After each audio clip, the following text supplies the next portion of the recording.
As it rightly said, in a modern world, security and prosperity are collective, not individual.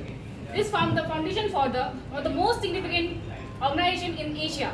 Jai Hind everyone. Today I chose Shanghai Cooperation Organization as my lecture topic, and it will be covered in 4 subparts: introduction part, main parts, challenges, and at the last conclusion.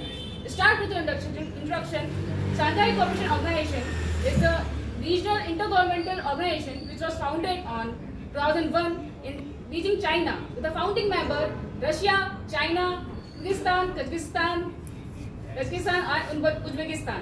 After a while, in 2017, both India and Pakistan joined the organization, and after this, Iran and Belarus in 2023 and 24 consecutively.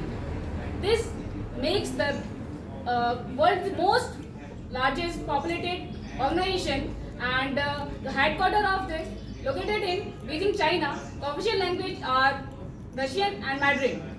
Let's go over the main point. The objective of Shanghai Cooperation Organization is strengthening the mutual interest and neighborhood. Also, the securing the regional security by combating terrorism, separatism, and extremism. Before that, we only share the nature, culture, and food. Now, by the scholarship program, we are extending the students and making the world leader. As part of Shanghai Cooperation Organization, also compiled 40% of world population, 30% of global GDP, and 20 to 23% of global land. Now, here's India's significance in this. This gives the platform to talks with two of the most powerful nation in the world, Russia and China, about many issues are going on Asia. As well as we all know that the Asia is a very good in natural resources, so it gives access to trade with the Asian countries. Also, by this challenge also exists as India-Pakistan relation, India-China relation, but also this give a platform, a forum to India to present in a globally.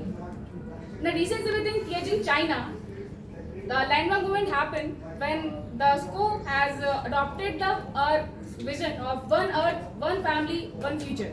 We also talk about the cooperation in AI, enhancing the global governance, and by concluding it, I would like to say that by proposing the development bank, SCO development bank, we are countering the dependency on dollars, and also by the bilateral talks, we can reduce the dependency on other nations, and so we found the prosperity and security with each other nation. Thank you.